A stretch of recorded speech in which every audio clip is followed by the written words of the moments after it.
West బెంగాల్‌లో Mamata vote bank అదే TMC vote బ్యాంక్‌ను వెతికి పట్టుకుంటున్నారు, ఏరి పట్టుకుంటున్నారు బెంగాల్ పోలీసులు. అదే అండి బంగ్లాదేశ్ అక్రమ వలసదారుల్ని.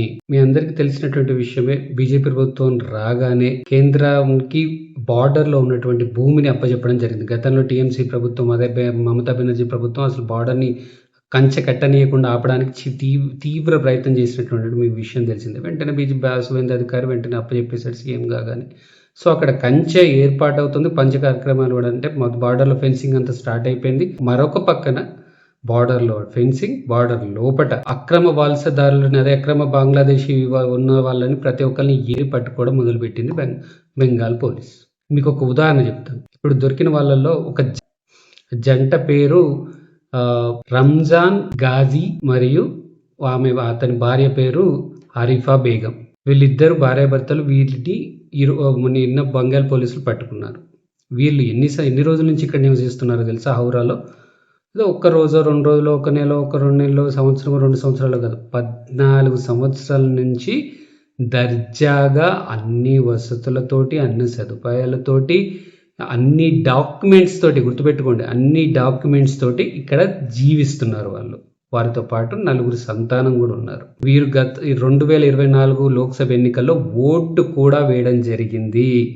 ఇలాంటి స్టోరీస్ మనం చాలా వింటాం ఇకపైన రోజు. టీఎంసీ వాళ్ళు ఎలాగో అలాగా బార్డర్ లోపలికి వచ్చినటువంటి వీళ్ళని రారా మా ఇంటల్లుడు రా అన్నట్టు తీసుకొచ్చేసి, వెనకటికి ఒక సామెత ఉంటుంది, నాకు వీళ్ళని చూస్తే ఒక సామెత గుర్తు వస్తుంది, పెద్దవాళ్ళు చెప్పింది ఏంటంటే, దొంగకు ఇంటి తాళాలు అప్పచెప్పినట్టుగా వీళ్ళు అక్రమ వలసదారులకు అన్ని వసతులు, డాక్యుమెంట్స్ అన్నీ ఒప్పచెప్పేసి నీకు ఇక్కడ ఇది చేసిన తర్వాత వాళ్ళు ఒప్పుకుంటారా? వాళ్ళకు ఇంకో సామెత యాడ్ చేయొచ్చు, ఇటు రారా అంటే వెనకటికి ఇల్లంతా నాదే అన్నాడట. అలాంటి మైండ్ సెట్లో ఉన్న వాళ్ళు రోజు రోజుకి వాళ్ళ జనాభా పెరిగిపోయి లోకల్స్ని ఇబ్బంది పెట్టడం మొదలుపెట్టారు.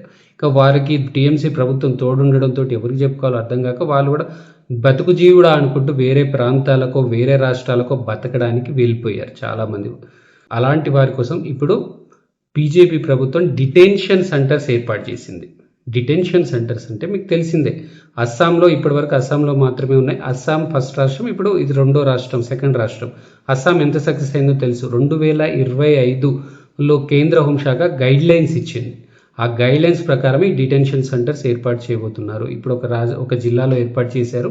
ఇక ప్రతి జిల్లాలో డిటెన్షన్ సెంటర్స్ ఏర్పాటు కాబోతున్నాయి. ప్రతిరోజు వేట మొదలుపోతుంది. ఈ డిటెన్షన్ సెంటర్స్ ఏం చేస్తాయి అనంటే, అక్కడ వాళ్ళని పట్టుకోవడం, ఇక్కడికి తీసుకురావడం, ఇక్కడి నుంచి బీఎస్ఎఫ్కి ఒప్పచెప్పేసి బీఎస్ఎఫ్ ద్వారా పుష్ బ్యాక్ పద్ధతిలో బంగ్లాకు పంపించేయడం, అదే బంగ్లాదేశ్లో పంపించేయడం. ఇది జరగబోతుంది.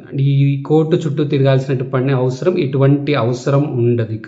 ఇలాంటి వారి కోసం టీఎంసీ గత ప్రభుత్వము రక్షణ కవచంలో మారి కేంద్ర హోంశాఖ గైడ్లైన్స్ ఇచ్చిన తర్వాత స్వయంగా మమతా బెనర్జీ అన్నటువంటి వర్డ్ ఏంటంటే, డిటెన్షన్ సెంటర్స్ ఇక్కడ ఏర్పాటు కావు, ఒక్కళ్ళను కూడా డిటెన్షన్ సెంటర్ పోనివ్వను అని సవాల్ విసిరింది. అదే బెంగాల్లో ఈరోజు డిటెన్షన్ సెంటర్స్ ప్రతి జిల్లాలో ఓపెన్ అవుతున్నాయి. చివరి ఒక్కడు కాదు కదా, ఒక్కళ్ళనామ పంపనంది, చివరి వ్యక్తి వరకు కూడా ఒక్కడిని కూడా మిగిల్చకుండా ప్రతి ఒక్కళ్ళని పంపేదాకా ఈ ప్రభుత్వం ఊరుకోదు అని క్లియర్గా చెప్పాడు సువేంద్ర అధికారి కూడా. టీఎంసీ వాళ్ళకి పెంచి పోషిస్తే బీజేపీ ప్రభుత్వం వారి ఇంటికి దారి చూపిస్తోంది.